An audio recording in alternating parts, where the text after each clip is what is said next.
Tonight, COVID-19 you can only imagine the number of times it's been mentioned in discussions across the globe in the last 11 months alone.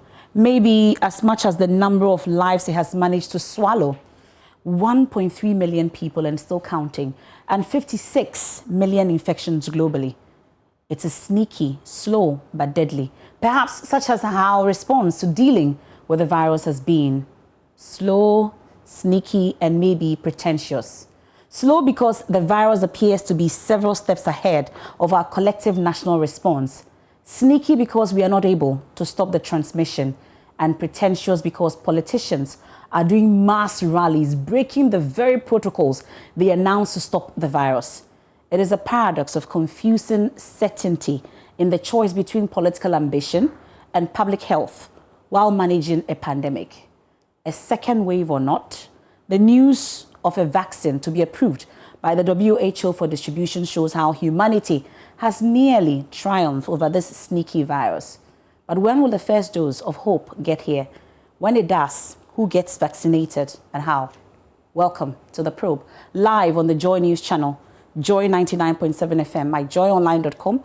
On DSTV channel, we're on 421, Go TV channel 144, and on Facebook as well, we are live. Do share your thoughts and comments also via Twitter. At this point, let's get the latest update on our COVID-19 status as a country. We have recorded 157 new cases. That's where we stand. And then also our active cases stands at 1,146.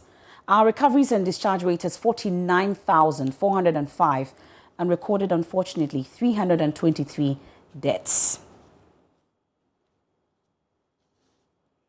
And in total, we have 50,874 confirmed cases since March, when we first recorded a case in this country. 50,874 cases. That's our COVID-19 ranking as a country. Shortly, I'll introduce to you my guests, the Deputy Health Minister, Dr. Bernardo Koboy, the General Secretary of the Ghana Medical Association, Dr. Justice Yankson is my guest as well, and Professor Gordon Awundari is the Director of the West Africa Center for Cell Biology of Infectious Pathogens here at the University of Ghana. They'll be joining me shortly.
Thanks for staying with us here on The Probe. And tonight, we're taking a look at our election 2020 and the possibility of a second wave as a country, and then Ghana's plans for a new vaccine. For a vaccine, which the WHO and some other countries are working on. That's up for discussion tonight. Don't forget, you can join us with your thoughts and comments.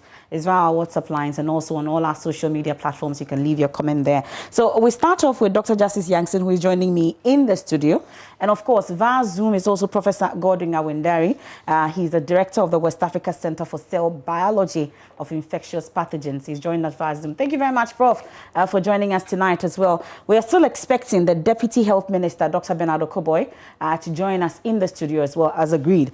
As and when he does, he'll join us for the discussion as well. But Dr. Yankson, welcome. Once you're in the studio, we'll just start off with you. Been a while. It appears that we've gone easy on COVID-19, haven't we?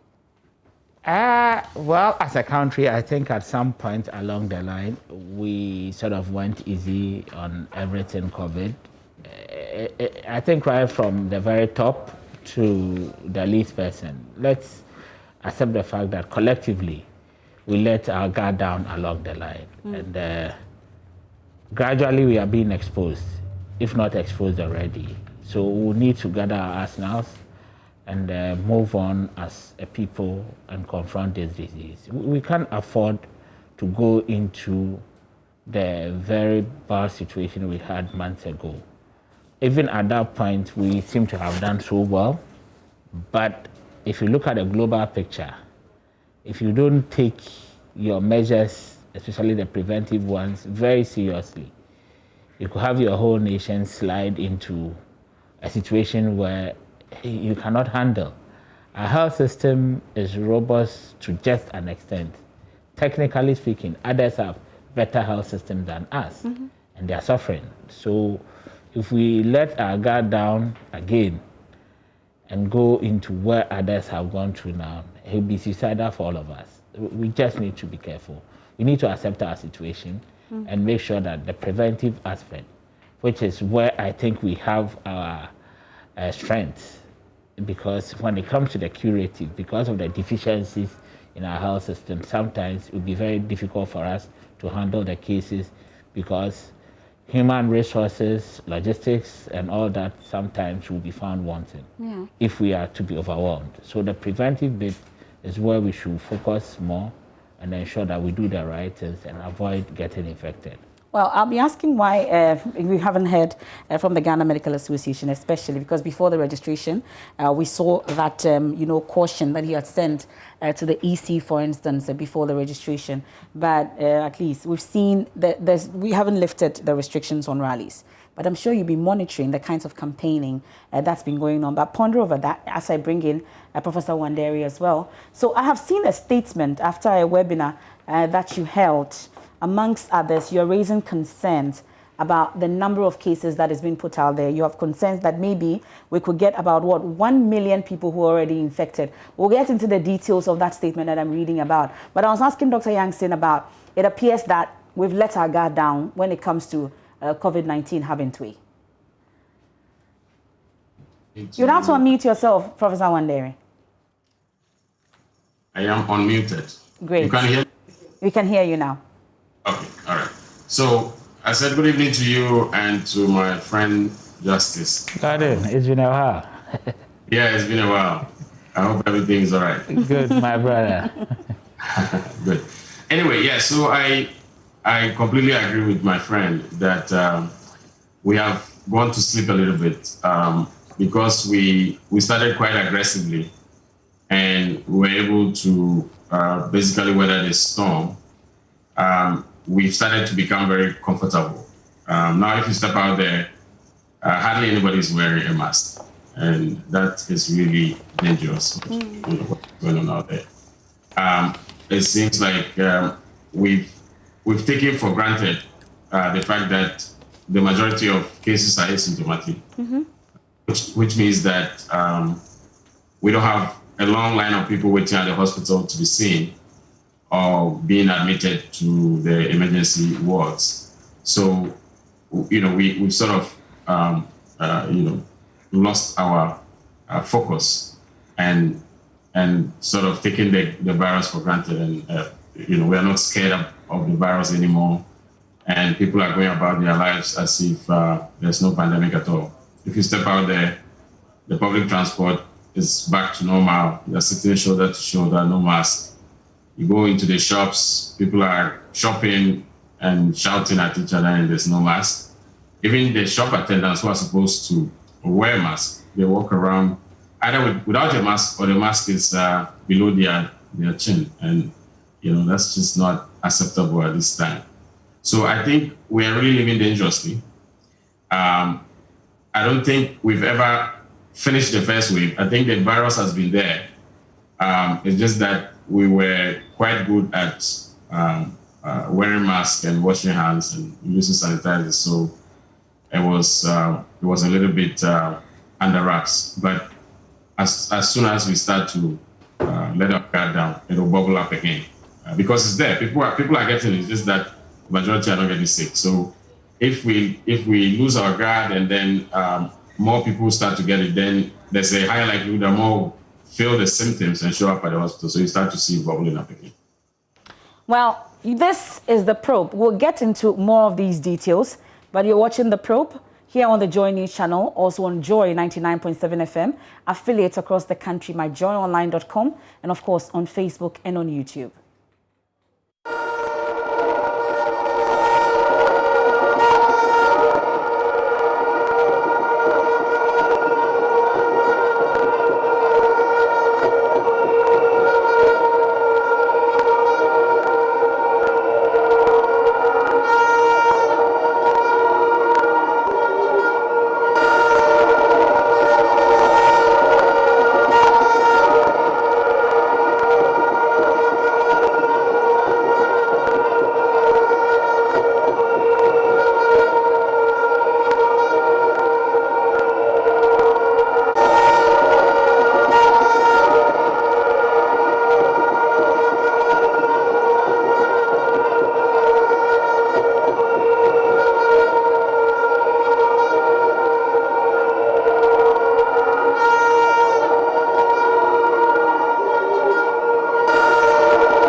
Watch, at least for TV audience, you can see the mass gatherings over the weekend. It's just this weekend. These are not old videos. It's just over the weekend. You first saw that of the NPP, that rally when the president went to Hohoi. And then also you're seeing that now for the NDC. And you just saw John Mahama. At least for radio audience, if you're watching also live on Facebook, you can see that. But if you're listening to us on radio, the sounds are that of mass gatherings over the weekend where rallies were organized by the two main political parties. This is the NPP and the NDC just this weekend.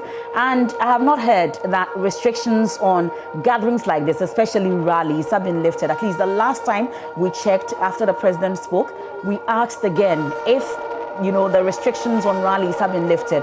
The answer was no.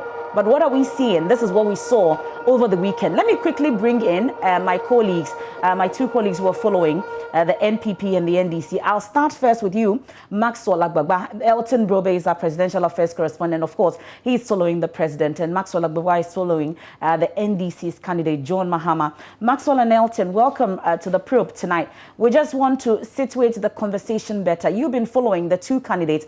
Maxwell, tell us about the gatherings that you witnessed and the regard for safety protocols. You saw people in masks, at least what I'm seeing now. I'm not seeing anybody. But what exactly did you see on the ground?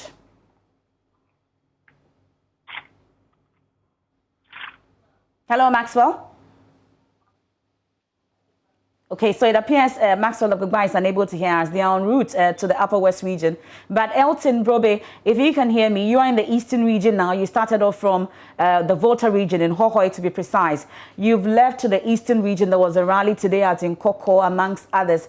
What exactly is the situation in terms of regard for safety protocols in place from where you've been to so far?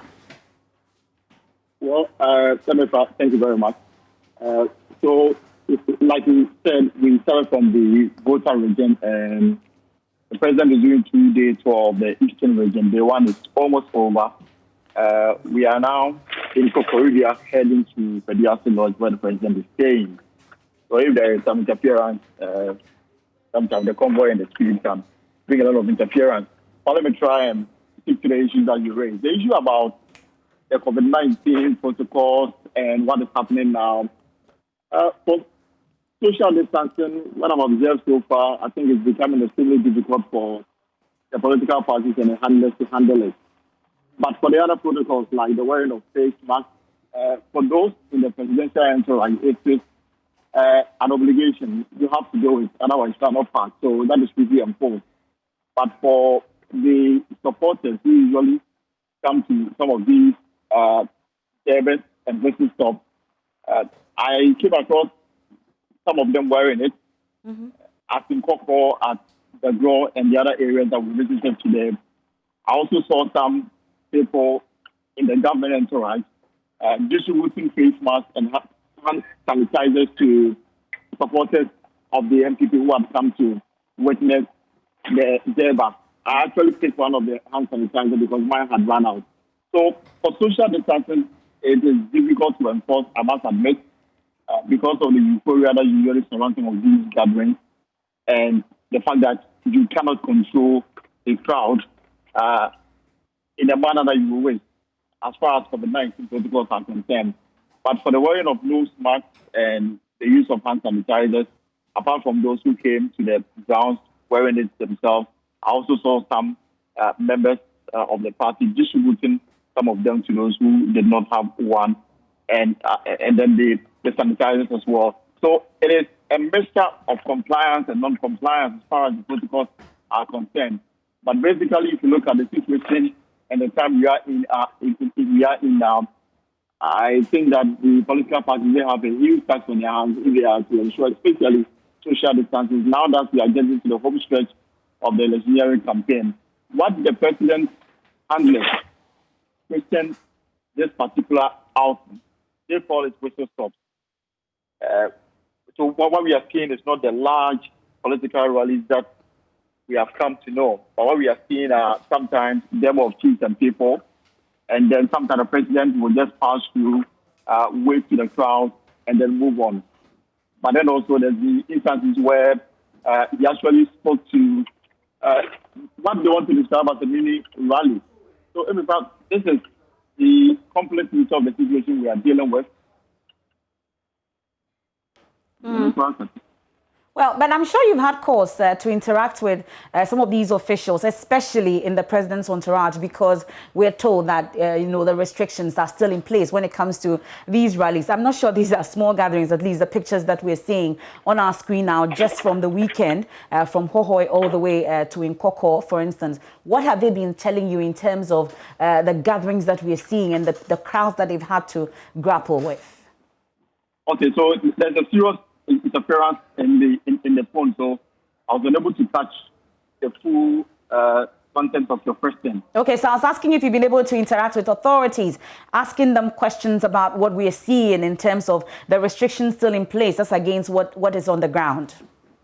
Okay, so what I picked from them is that even prior to the president visiting some of these towns and communities, they are directed the organizers, the regional ministers, the national chief executives, and the parliamentary candidates to ensure that those who come to the rallies are well, protected in terms of, adherence to the social protocols, which includes the wearing of nose masks. I think, by and large, that aspect appears to be adhered to.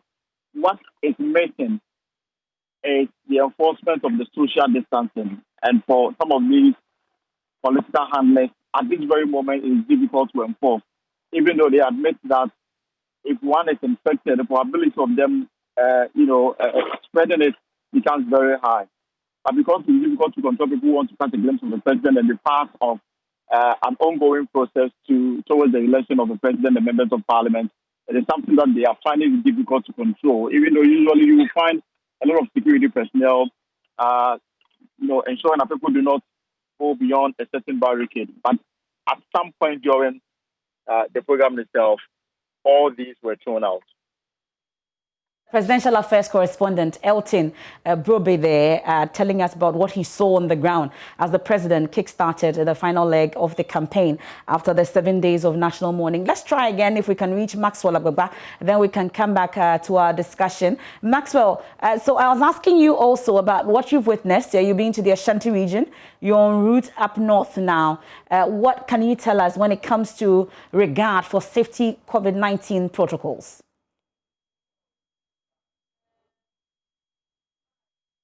Okay, so it appears that Maxwell, like I said, is en route, so he's unable to tell us. But at least we've seen and heard about the pictures or the things that happened over the weekend. That's what the video tells us. At least this is what happened.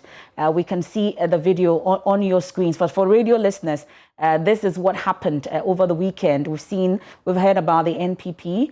Now you're seeing that's the NPP pictures. We'll also watch what happened with the NDC presidential candidate resumed campaigning after the 7 days of mourning in the Ashanti region. And you've heard our presidential affairs correspondent Elton Brobe give us the latest on that. So that's the situation now in terms of campaigning over the weekend, when in fact restrictions are still in place.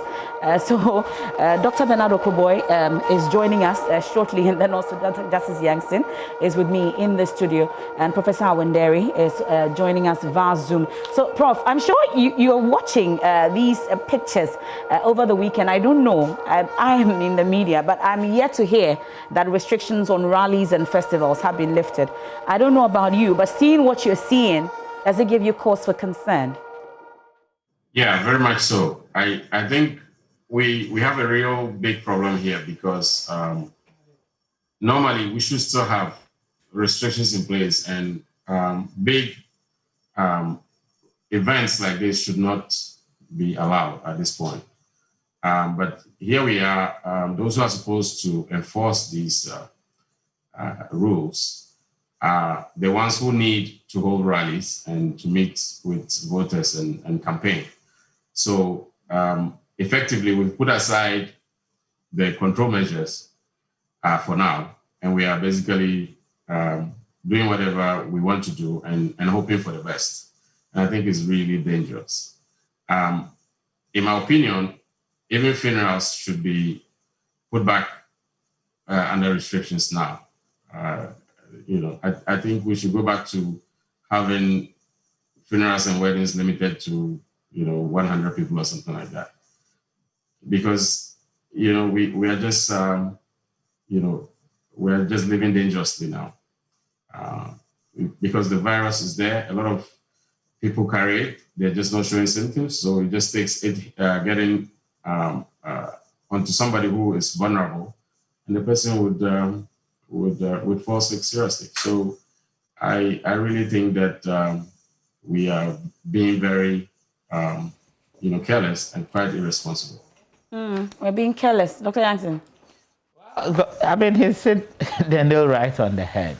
Look, these large events have been described as super spreader activities, okay, by way of COVID-19. So if we find ourselves in a situation where the gains we made some couple of months ago seem to be eroding, and unfortunately at this point, we are engaging in such activities that have the tendency to spread the disease to the point where, I mean, if you take the population out there, you just say you even get 1-2% of them getting infected. That is huge. But for such events, everybody is at risk. It is not just a 1 or 2%. Everybody is at risk. And we expect our leaders to do better. The unfortunate thing is that you see the leaders themselves speak, and they are not even masked. The leaders, the very people at the top. I haven't seen that of the MPP in terms of the leadership who were speaking, but for the NDC bit that we saw, we all saw clearly that the man at the top was not even masked. We expect that they will do the right things for the population out there to even emulate what they are doing. Unfortunately, in this case, they are not leading by example. It's not the best. It's not the best at all. Look, we should not allow these things. The political parties should be innovative enough to campaign in a way that will not bring us to where we don't want to get to. But unfortunately, it looks like what all of us are campaigning against by way of activities that will spread the disease seems to have fallen on deaf ears. It's good we heard Elton speak of the fact that some attempts were made at distributing some of these things. But he also came back and said the moment the activity started, everything was basically thrown away. So by and large, we are just inflicting ourselves with potential, infections. Basically, that's what we are doing to ourselves.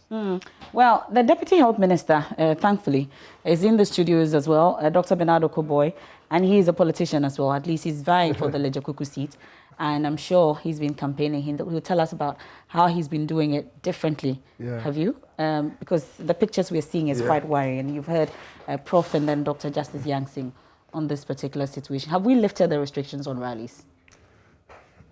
Well, classically, if you watch, no political parties actually, from what I know, organizing rallies. But as they do, they are. What we're seeing. That's why I'm saying that even if it's a drive-through, once you stop at a place, people spontaneously come around.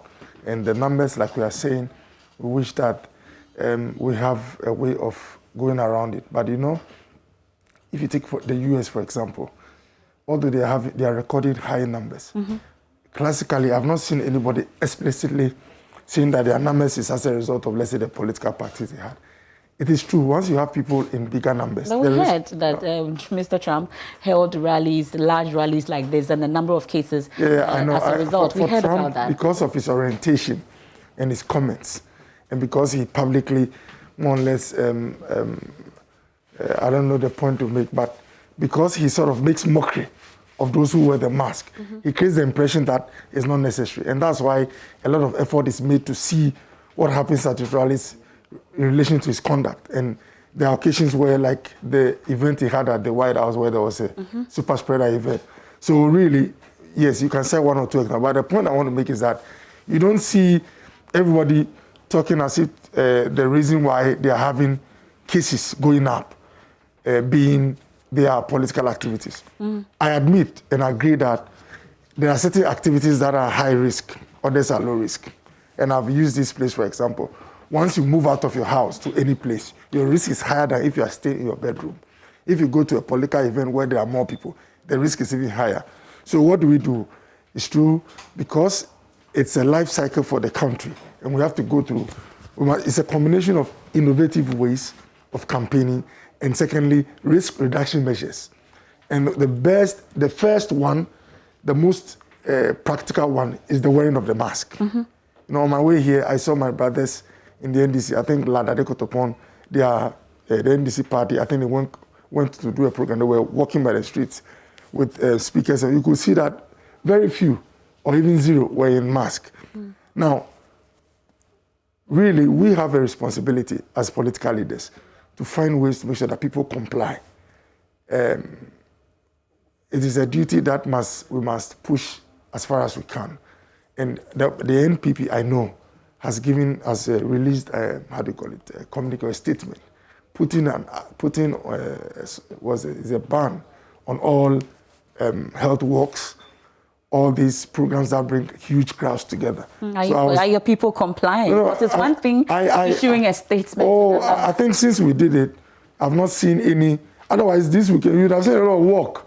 But if you watch across board, I think the NDC have seen a few vigil, Rollins working on, because they have not come out with a statement. But we, as a party, came out with a statement. And some of us advised. I was part of the Occupy Sprinters. When we were starting, virtually mask wearing was like 1 to 0%. I insisted that everyone should wear a mask before we go on the walk. They shared the mask. And then when we get to the end of the walk, a lot were in mask. But the proximity, the interactions were close. So then, right after the walk, I got closer to the leadership in Greater Accra and told them, look, we should put this thing on ice. Because really, honestly, there's not been a proof to show that the increase in cases is a result of political activity. But what I know is that once a correlation is direct, this is going up, this is also going up, you stand the chance of people attributing the two, especially when it's a high-risk activity. So as we speak, the NPP as a political party has put, a ban on health walk and all these activities. So at least we have the scientists here yes. to interrogate those claims. Yes. But let me take you quickly to Wale Wale just yet. At least you've heard from my colleague on the NPP campaign. Let's hear Maxwell Agbagba again. We're told he just arrived at Wale Wale. So I'll go to him quickly, then we can... so it looks like I've just... did I just lose Maxwell again? Yes. Okay, so it appears... Maxwell, are you there? It's not. Okay, Dr. Okobo is happy that we just lost Maxwell Agbagba. No, but let me just run up in a second by saying that some of us spoke to our leadership to reduce these activities in terms of the health works to a large number. And as we speak, I think Joy was there to cover. There was a press conference at the residence of the regional minister, where the Greater Accra Party came out with a statement. Later, it was followed by the national executive. I think John Boydu came out with a statement that, look, all health was. So someone like Matthew Poku Prempe, he was supposed to have a walk, I think, this weekend. It's been cancelled. Okay. And we are doing this because it's to send a message that, look, the health and lives of our people come ahead of power or fortunes. And I would urge my colleagues on all sides to make sure that we do this retail campaigning where you go to people in their houses. That's what we've all been advised to do. In fact, I was supposed to have a very serious walk next weekend. I was aiming at over 20,000 people.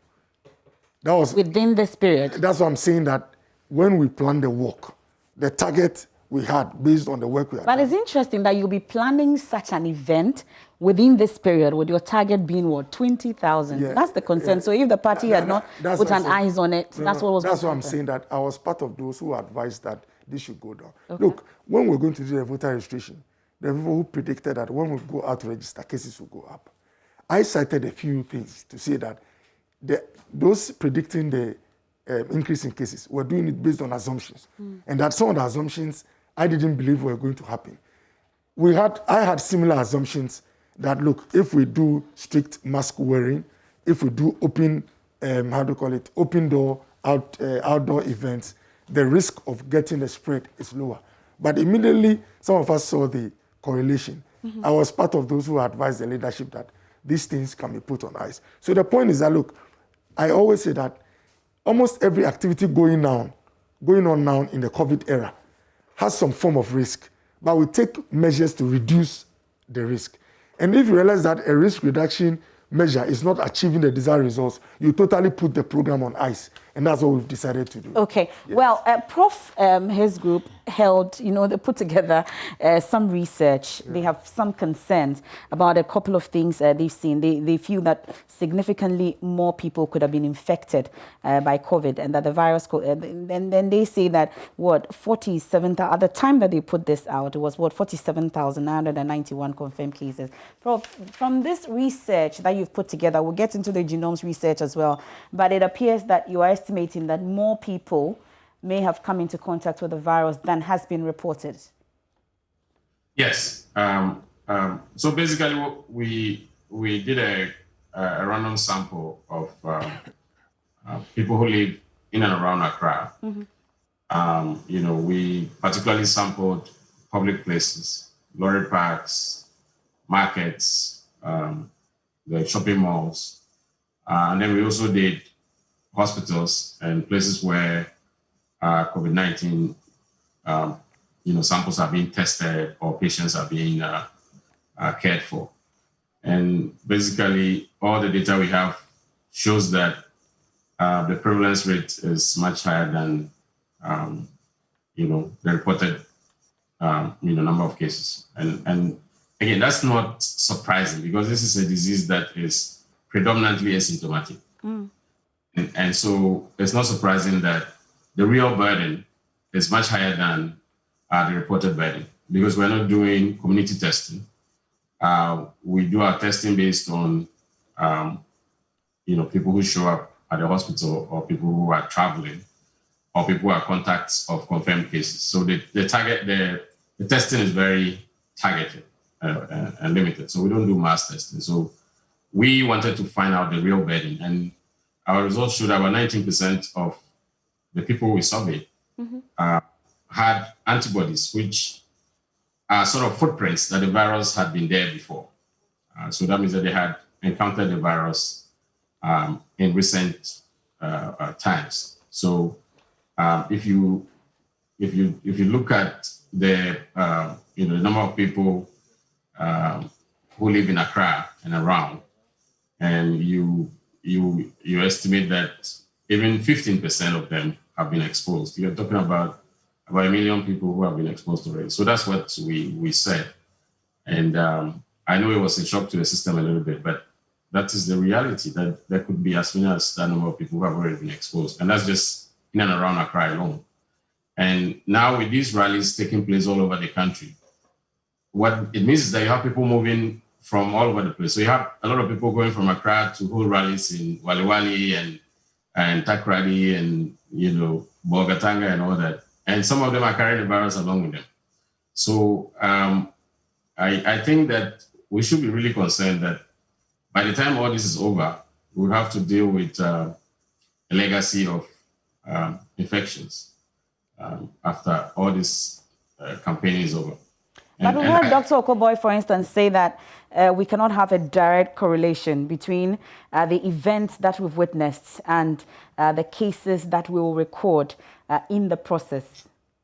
You agree? Well, we haven't done a study as they did in the US, where you basically sample the people after they've had a rally and you follow them up for a few weeks and see how many of them become positive. We haven't done that, but it's just logical that if there's such a high prevalence in the population and the majority are asymptomatic, once you are holding big gatherings, it's just logical that it will spread. And as we saw, none of the people were wearing masks, So it's just logical that if even 1% of the people in that crowd have the virus, they will infect one more person at least, just by talking to them, over their shoulder, or shouting at them or singing a party song or whatever. It doesn't take much to spread the virus in such a crowded environment. So yes, we haven't done a study specifically to correlate the two, but I think that we have cause to worry that after the elections there will be a legacy of infections. Okay, but I'm particularly concerned about the underreporting, I should put it, in terms of the figures, because as said, when we had 47,000, you had mentioned that there could be 1 million. Is there a possibility that that figure could increase? I'm sure you're here to do something on that, but as at the time that you were talking about the 1 million, it was 47,000 cases. Now we had, 50,874 cases. But what is the result of this underreporting? Is it that we haven't tested enough? What exactly is the situation? Yes, it's because we're not testing at the community level. So if you go to a marketplace, there may be several people there who are infected with the virus, but they're not showing symptoms. So they're in the market doing their business, and there's no symptoms. So they would not be captured by the Ghana Health Service because they are not showing symptoms. That will lead them to be tested. Or some of them even show mild symptoms, but they don't report it. When we did a study, you find some of the participants, you ask them whether over the last 1 month they had something like a cold or fatigue, and some of them, a few of them say yes, they did. Mm-hmm. Did they report? No, they didn't go. They didn't report. They just took some paracetamol and kept driving the bus or selling their wares. So it's a huge percentage that do not report. So there's no doubt that the burden is much higher than what is being reported. But that is not new. That is not unique to Ghana. So we're not criticizing the government. We're just saying a fact that this is how the virus is. And everywhere, whatever you are reporting, unless you go into the community and test, whatever you're reporting is, grossly underestimating the burden. Okay, I'm not sure that the government is taking it as a criticism, are you? No, I don't think it's a criticism. Like he himself put it, it's not surprising that you go out there to test for immune presence or antibodies to realize that actually there are more than what you have tested. Across the globe, virtually every country that you test, there are likely to be more cases that are real than what you are recording. They call it the tip of the iceberg principle. You only record what you've tested and you've confirmed. but there could be cases down there. But really, there are a few things. I mean, as an academic, he knows that, first of all, the sensitivity and specificity of rapid tests has its serious limitations. And even sometimes some of the antibodies you are looking for are cross antibodies. They can be present for other corona infections. Remember, Middle East Respiratory Syndrome is a kind of corona virus. In fact, about 50% of its, morphology or appearance is similar to that of SARS-CoV-2. So these are matters that we just must pick lessons from. The lesson is that there could be people who might have been exposed without even knowing, or there could be people who have it with no symptoms. And that should be a foundation for we taking serious precaution. However, I think it's important to mention that when you get closer to Ghana Health Service, those doing the tracing and all that, most of our cases from the recent wave are coming from workplaces. In fact, they are referring to it as the affluent wave or the affluent incidence, because most of them are middle class, upper class people. When you ask them, either they are working in an office that is enclosed, air conditioned. And remember, we say when you step out, wear your mask. So sometimes you are in a private setting, but it has become an outdoor setting in quote, because it has become a public setting, because you are talking to someone who has come to visit you. You are in your office without wearing a mask, and you are sharing particles in the air, and it's enclosed. So really, that has been one of the main, the discoveries that they've made. The other one too has to do with social gatherings, where people go out for either dinner or a party in an enclosed space. Okay. I personally have a friend whose brother got COVID. They are in the same house, and he never got COVID when his brother was infected. But really, when our cases went down, he actually brought his guard down. He went for a party, and he came back later and tested positive. And he himself told me that, Doc, I didn't get COVID when my brother was with the disease. But here I am. When it was closer to him, he didn't get it. But when he dropped his guard, he went to pick it from a party, and he advised me that I should not go for enclosed parties. So really, I think at the heart of our rise in cases has to do with the disregard for the protocols, because people think that things are getting better. And when I check the trend now, as of 14th, we're doing about 1,400 plus active cases. Just when the hype and the talk started, that look, this thing is coming back, people tried to do some measure of washing hands, staying a distance and avoiding. The last time I checked, as of 19 November, it's come to 1,019. Okay. So really, you can see clearly the relationship between behavior and the cases. Once people put their guard on and go very strict, things get better. Immediately drop it, it goes. And my friend is a classical example, where his brother is COVID positive. He was in self-isolation in the house. He himself took serious protocols and didn't get it. And now his brother is well, and he goes for a party and brings the virus home. Well, Dr. Dunstan, I'll be coming to you in terms of the management, because you are part of the task force as well. I don't know if that task force still exists, but let's try again. If Maxwell Agbagba, we have a better feed to Maxwell Agbagba now, and they are just in Wali. Maxwell, I'm sure you can hear me now. Tell us about the situation. We've been talking about the campaigning on the ground, the adherence to safety protocols. You are with the NDC team. What exactly have you witnessed? Okay, if I heard you right, you're talking about compliance COVID-19 protocols. Okay, well, as it stands right now, we're in the Upper East region currently, and we are with John Mahama, as you rightly mentioned, the NDC presidential candidate. We are moving to the Upper East region right now, so ahead of me you can see the convoy moving. We were in the Ashanti region earlier today, where there was a walk organized by the NDC in the Asawase constituency. It had a very huge, a lot of people showed up for that walk, and that has been the case. That has been the case for many of the constituencies where, we visited, where there were community engagement, where the NDC presidential candidate has been interacting with electorates and then residents. But what low compliance should be especially be worried of them. What we've noticed is that as you begin to move from the greater Accra region, the compliance to Accra region, the compliance, the wearing of the face masks really begins to diminish. So really in the Ashanti region where we were, I took particular notice of that in the Ashanti region, not many people were wearing their face. Northern part of the country, to Savannah region. To the Savannah region, to the northern region, and now to the Upper East region. Not many people, are wearing the mask, and that is a trickling effect actually at those community engagement. So for many of the places that we visited, the members of the campaign team, those who are with the convoy, those who are campaign team, you see all of them wearing their face masks.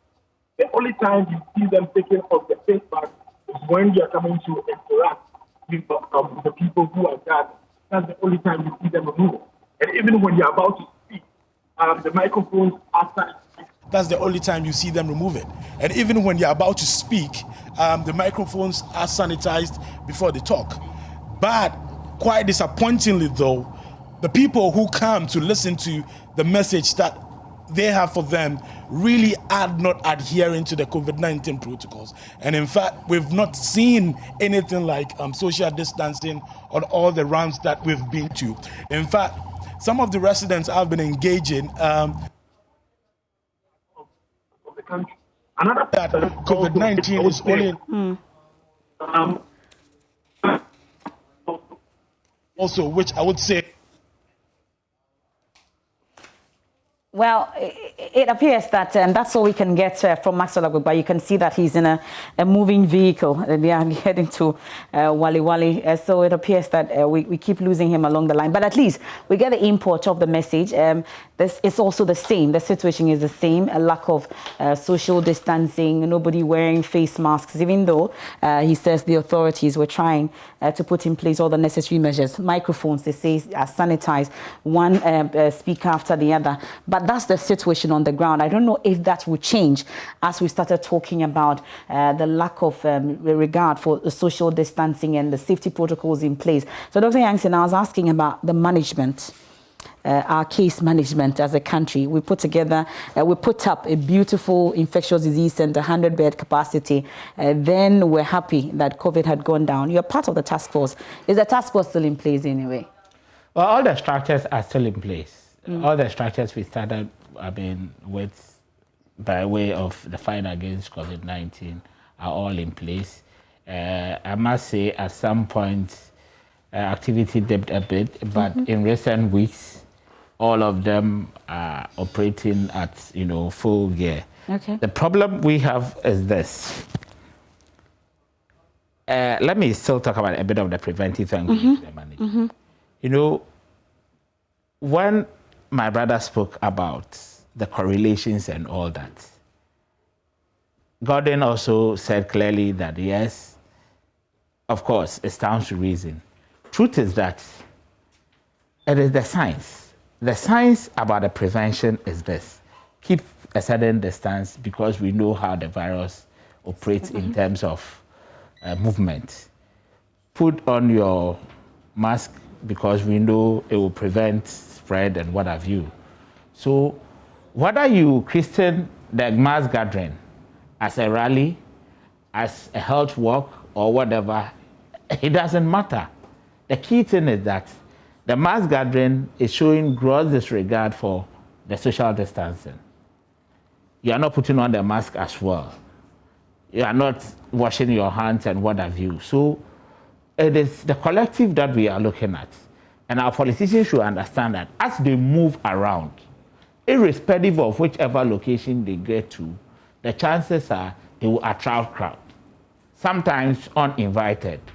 But once they hear that the politicians are in town, they themselves will come. Okay. So whether they mount billboards and say, okay, this is enough, or they decide that, okay, we are going to mount platforms proper and speak, they are naturally inviting the crowds to come. So we think that they should show a lot more leadership. They should understand that, look, the public health crisis we find ourselves in is a big one.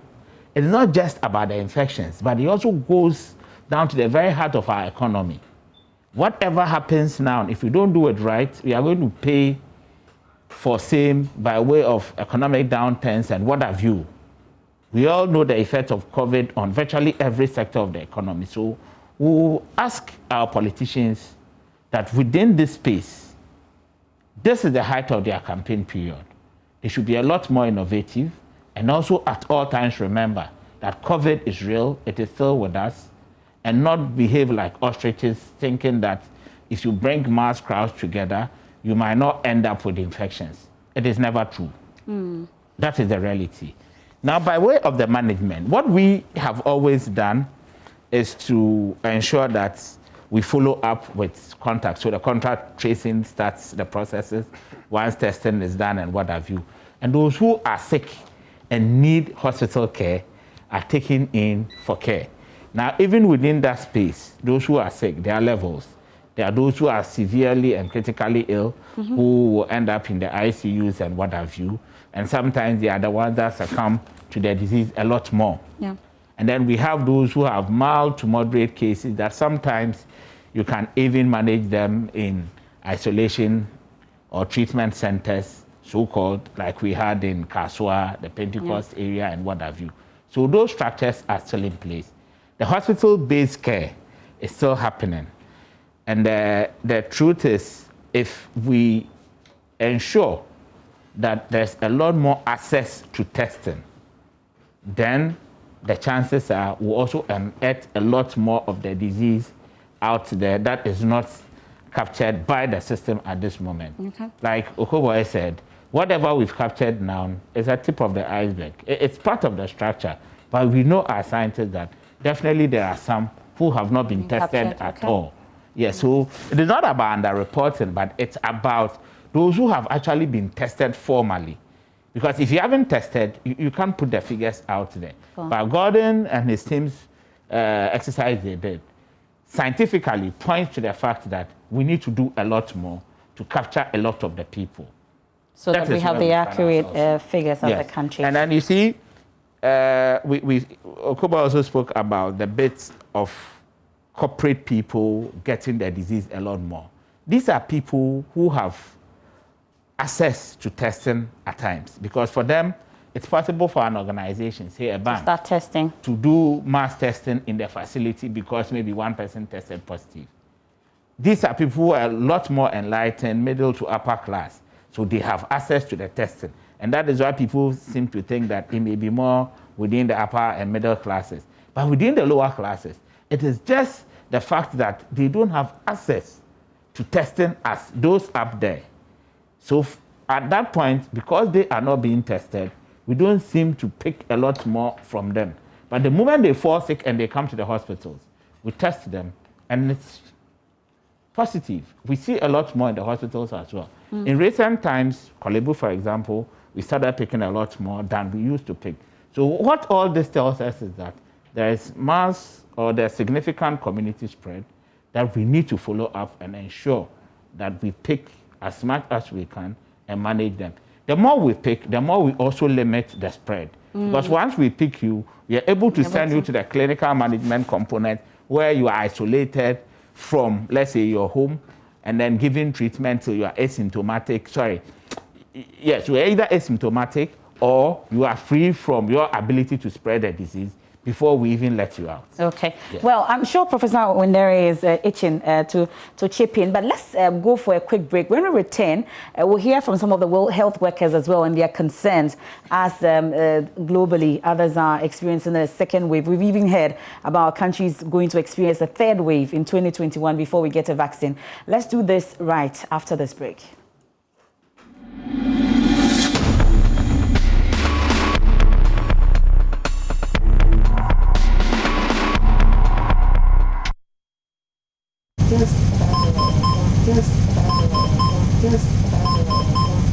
The condition of COVID-19 patients on admission at the Kolebu Teaching Hospital has become critical and needs specialized attention.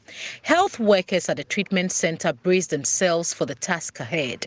And this ambulance is ready to transport a critically ill COVID patient to the intensive care unit for proper management and care. The nurses and other health workers here at the COVID unit of the Kolebu Teaching Hospital are getting ready or packing everything that the patient will need when he or she is admitted at the intensive care unit. Prosper Pobi is a senior public health nurse and a member of the COVID-19 case management at the Premier Health Facility. We currently have 4, and out of the 4, 3 are currently on oxygen. 1 is not. And out of the 3, 1 is in critical condition. And so my colleagues are just preparing to take him to the medical intensive care unit for continuity of care. He is worried about the increasing cases of COVID-19 cases at the treatment center. In the last 2 weeks, we've realized that there is a surge in the number of COVID cases we recorded in the facility. This involves patients who are currently on admission and then relatives who are coming from home just to be screened. This is a treatment center, so all the cases we have here are already positive. You have to record a positive test to be brought here. So from the beginning of the week, we had 7 positive cases here. Over the past few months, health experts have expressed concerns about the disregard for the COVID-19 safety protocols by the public. Many attribute the non-adherence to safety protocols to the current increase of cases. Senior public health nurse Prosper Pobi says health workers are under extreme pressure. I want them to also note that the energy with which health workers started this fight is no more like that. We are getting tired. Some of us have not had our leave for the past 12 months. Currently, as we speak, I know 2 staff of the department who are currently self-isolating because they've tested positive. One even had a son contracting the disease because when we screened the family, the son tested positive. So yes, it's real. Some of our colleagues have been testing positive and some are still positive. But by the grace of God, we've not lost any life yet. Dr. Dennis Tete is one of the medical officers at the intensive care unit of the treatment center. According to him, the unit currently has 2 patients on oxygen. So currently we have 2 patients on admission, all on oxygen, fairly stable, doing well. So that's where we are now. Under what conditions were they brought here? Okay, so they were all brought in a state of respiratory distress. One had comorbidity, the other was fairly fine till he started deteriorating gradually. So you had to put him on oxygen. For frontline health workers like Dr. Dennis Tete and Prosper Pobi, they would continue giving off their best, but they have a caution for Ghanaians. Yes, COVID is not gone, it's still with us. So my advice to them will be to adhere to the protocols and try and stay safe for themselves, for their families, and also for us. We've had 1 mortality this week here. That's how far I can. The general public should note that COVID is still real and it's still killing. As the battle against COVID-19 rages, you hold your fate in your hands by observing the safety protocols. Beryl Ernestina Richter's report for JoyNews. Very profound statements from these health workers. So if you still think that COVID-19 is no more with us, please think again, because COVID is real. We're still recording cases, and you saw what happened at that treatment center. If you're listening on radio, that's the situation. Please, COVID is still real. I'm still here in the studios with Dr. Bernardo Kuboy, the Deputy Health Minister. Also, I'm here with Dr. Justice Yankson, the General Secretary of the Ghana Medical Association. Of course, Professor Gordon Awendere. He is the Director of the West Africa Center for Cell Biology of Infectious Pathogens. He's with us via Zoom. So before we went on the break, Dr. Yankson was talking about our management amongst others. And we've also been talking to Professor Awendere about the rise in community rise. So I'll get to you, Professor Awendere, because you were itching to react to some of the comments that Dr. Justice Yankson made earlier. I can see that smile. So you can take it away, kickstart this session with us. Yeah, I just wanted to support the point that Justice was making about the fact that initially when COVID came into Ghana, it was amongst the, let's say, middle class, people who could travel or people who had relatives who traveled or lived in, the more affluent areas where people who travel, live. But once it entered the community, it really took off in the community. So our study actually showed that the lower economic groups had a higher rate of exposure than the higher economic groups. So if you look at the data by income bracket, by educational level, even by where they were sampled. So if you separate them into those that were sampled at the shopping malls, where usually you have people of a certain income bracket going there, and compare that to those that you sample at the markets and lorry stations where you have the lower socioeconomic class, you find that in the malls, 9.4% were positive. Mm-hmm. To the markets, 27% were positive. So a huge disparity by economic status. So just to underscore the point that this started as a disease of the well-to-do, but now the common man, the masses are carrying the greatest burden. And the risk is that a lot of them don't report, and it's spreading in the community. And one of the things we shouldn't forget is that there may be long-term effects of these infections that we don't know. So people may have mild symptoms and not report them, but there may be lingering effects that we wouldn't know until... What are these lingering effects? You've talked about the long-term effects as well. I'm sure you walk us through briefly. Well, we don't know yet because the disease has not been around for long enough for us to find the long-term effects. But this is a disease that affects the lungs, mm-hmm. It affects the heart in some people, it affects the kidneys and the liver in others. So definitely there will be some long-term effects. We just don't know how severe they will be and how they will manifest themselves. And these are some of the things that we should be studying. Together with the Ghana Health Service, we should be having studies ongoing where we'll be following people up and checking them regularly post-discharge, looking at all the organ functions, okay, to see what happens 2 months, 3 months, 5 months, 6 months after they've cleared the infection. Because that is probably the next, battle we're going to have once the pandemic is gone. Dr. Yangsing. Well, just to add to what Gordon has said, in fact, we've actually started. It's part of the management activity now. Okay. We describe that phase as what we call the post-COVID care. When we started, you go in, you get treated, you are discharged, and you go home. That was the initial phase. But now, we have instituted a post-COVID clinic where after your discharge, you are supposed to come in for follow-ups. Of course, it is not as big as the other clinics that we have, but now it has become central to the management protocol. So we have places at Ga East and even Kolebu where we are now following up on people who have been discharged post the initial infections that they came with and all that. And we are seeing that there are some residual issues that we need to deal with. Okay. So like you said, what? So you can come in with some fibrosis of your lungs. What it means is that a portion of your lung, maybe in terms of function, has reduced. Okay. So the lung's capacity to take in air and what have you has now reduced. What are the implications on you going forward? So there are key things that we are following up. And unfortunately for us, COVID is also a multi-organ disease.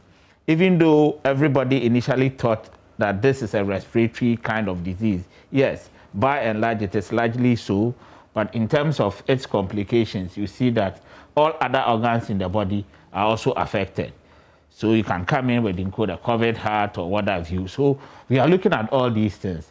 And like he said, we don't know the full impact now because this is still evolving. Mm-hmm. But now that we have started the post-COVID care, some of these things are coming up. And clearly, it could impact a lot more in terms of expenditure and what have you, because we need resources to take care of the post-COVID problems as well. So that is also another problem that we have started grappling with. Well, there's been talk about the evolution of the virus, at least. Dr. Awendere, Professor Awendere can speak to that shortly. But Dr. Okoboy, I would want to take you to the airport because that's the only border for us as a country that's open. At least our land borders remain closed. At the last check, we had recorded some cases, even though people tested 72 hours before getting into the country and being tested again.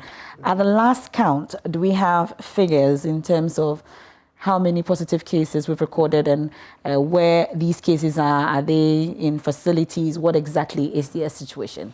You know, remember, if you are positive, most of our cases at the airport are asymptomatic. So if you are picked, you go into isolation, either under the state facility or at home based on your circumstances. Remember, if you cross the 14-day threshold, it means that you can no longer pass on the disease.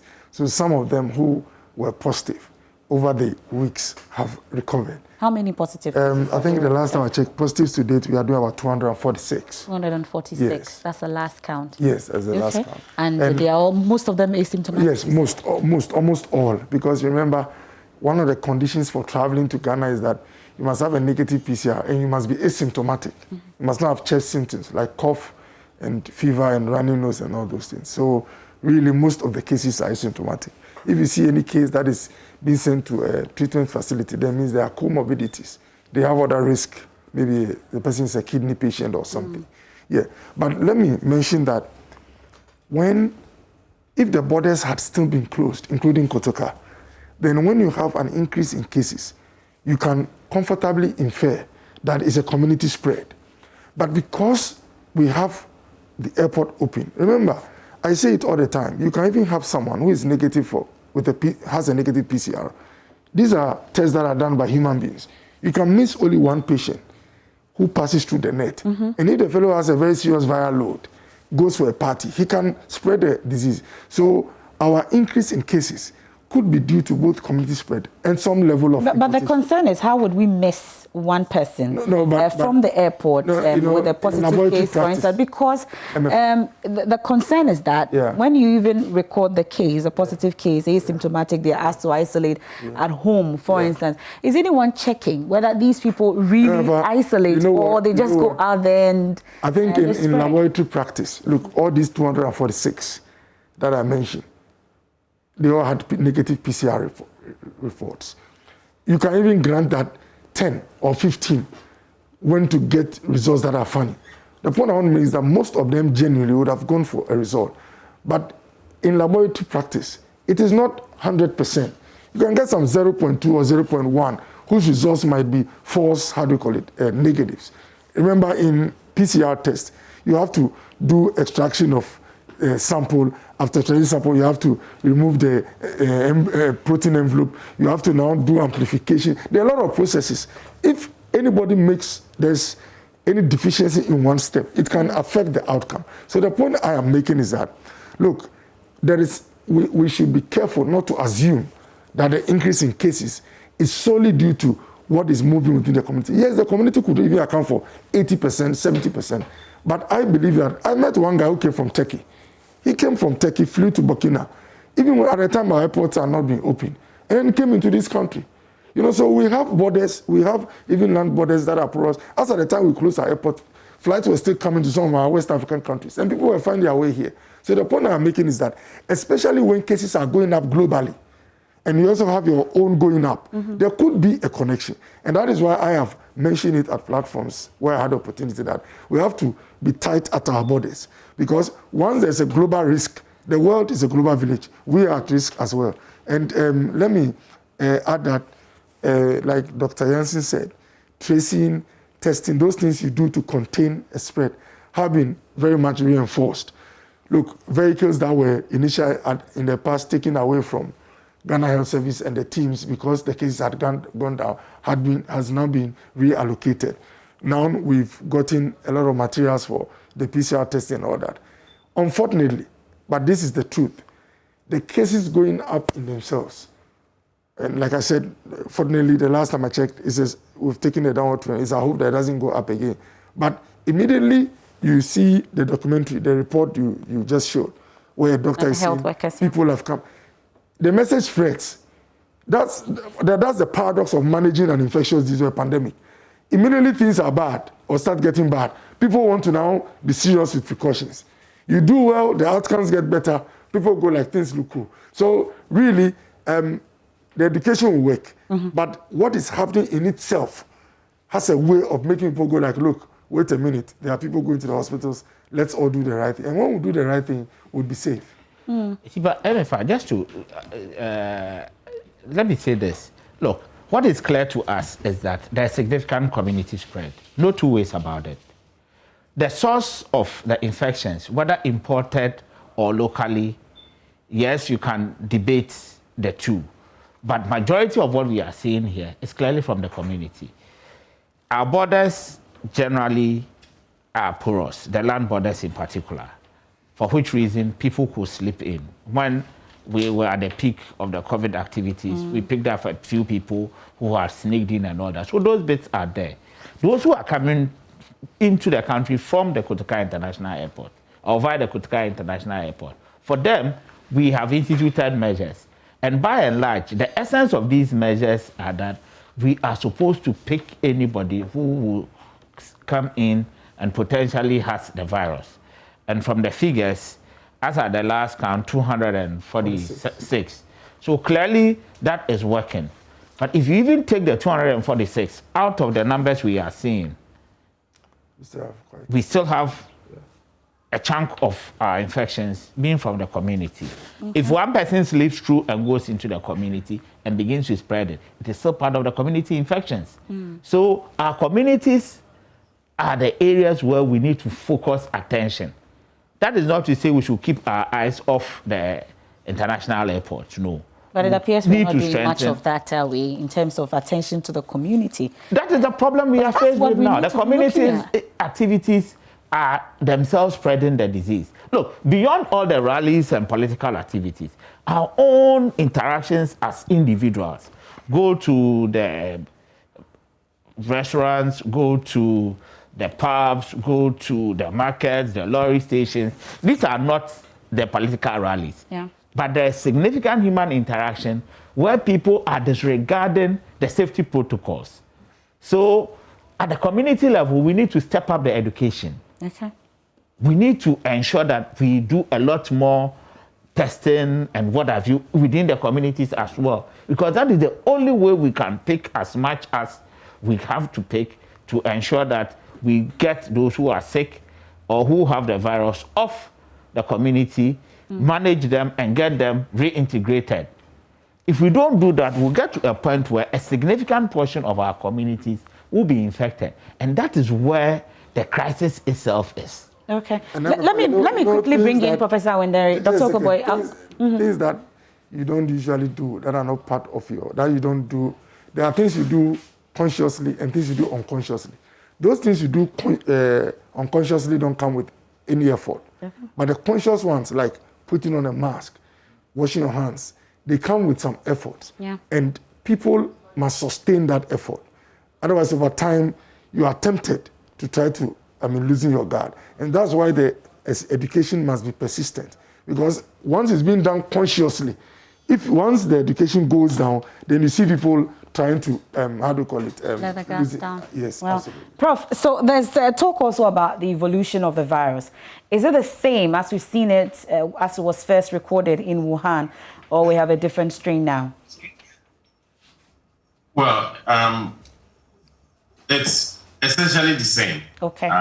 So we think that based on the sequences that we have, so far we've sequenced successfully about 46 viruses, and all of these are very similar to the original reference strain from Wuhan. Now, there have been some changes. It's just that the changes are not yet significant, but there have been some changes. We've seen 10 to 14 mutations in the viruses that we sequenced in the second batch. So you see that changes are happening. From first batch of sequencing to the second batch, you see that there are some changes going on. The good news is that it doesn't seem like that has affected the clinical presentations that we are seeing so far. So we have to keep monitoring to see if there are more mutations and how that impacts on the clinical presentations of the virus. But one of the strains that we have is one of the more highly transmissible strains that has been reported in other places. So we definitely have one of the about half of the viruses that we have are the highly transmissible type. So that again supports some of the data we have that shows that the virus is really widespread in the community. It's just that the symptoms are not severe and people are not reporting. The reason why the symptoms are not severe, that's another discussion for another day. It's a big discussion. As scientists, we are very curious about that because give you clues as to how to manage the disease, because there's definitely a difference in the way people in sub-Saharan Africa react to the infection when you compare it to even people in Southern Africa and North Africa and also Europe and the US. There's definitely a difference. And color of skin has anything to do with it? But what clues are you picking up? What clues are you picking up generally? Well, I think the most obvious one is the age stratification. We have a much younger population in general. But even age for age, if you match by age, there's still a difference. We're still much less impacted, or the disease severity is much less here. Okay. And we think that it may have something to do with preconditioning of our immune system by other infectious diseases. Okay. And viruses that may also be similar to the SARS-CoV-2. So these are things that we're still studying, but there's definitely some preconditioning that we are benefiting from. Otherwise, numbers of people who are infected now, our system would have been overwhelmed by now if everybody was having severe symptoms. So there's definitely something going on. I'm sure the neem tree solutions and concoctions did some magic. But it takes us into issues about the vaccine. Maybe once we are on Zoom, let's just wrap up with Professor Winderi, because we're really running out of time at this point. So you've done this massive research on these things that we've just talked about, the community spread, the evolution, amongst others. Are we working on vaccine? At least hundreds at the last count, G20 summit today, it was big. The countries have been talking about how they're going to help and ensure equitable distribution of the vaccine once we get it. But the topmost ones we've had is Pfizer and Moderna, 95% efficacy. Are we doing anything in terms of research? Where exactly are we? Have we made any headway? Maybe I'll get a big announcement. No, there's no big announcement. So vaccine research is very expensive, and it takes systematic capacity building to be able to respond to pandemics such as this. So you realize that the countries and the companies that have been able to do this very quickly are those that have a history of doing these types of products, making vaccines and things like that. So they were already ready. They already had a system in place that they could quickly mobilize and just, plug in the new components of the virus and then, start to make progress. Okay. Unfortunately, in our part of the world, we haven't built that kind of capacity. So we are hoping that this pandemic is really, an eye-opener for us to start to focus on science and start to systematically invest in science so that we can have the capacity to also respond and also have our own vaccines and our own drugs. By the time we get anywhere near making a vaccine, the world would have made about 100 vaccines of COVID-19. And so we cannot be competitive, with the capacity we have. We need to really step up and make sure that we strengthen our research institutions so that we can be globally competitive. So that when there's the need to mobilize our scientific resources, we can do that. The sequencing and all the studies we're doing, these are as a result of capacity that we have built over the last few years from various sources of funding.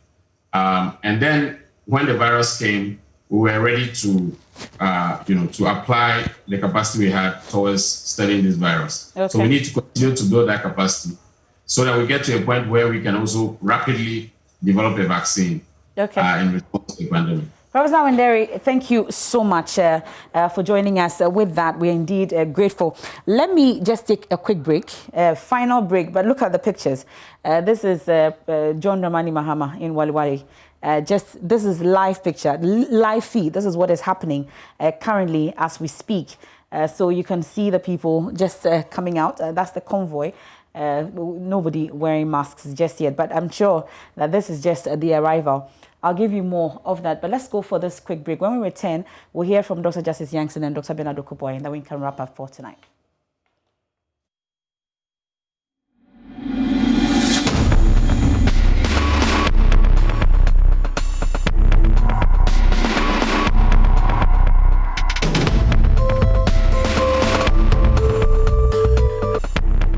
Welcome back. This is The Probe, 9 members of the show.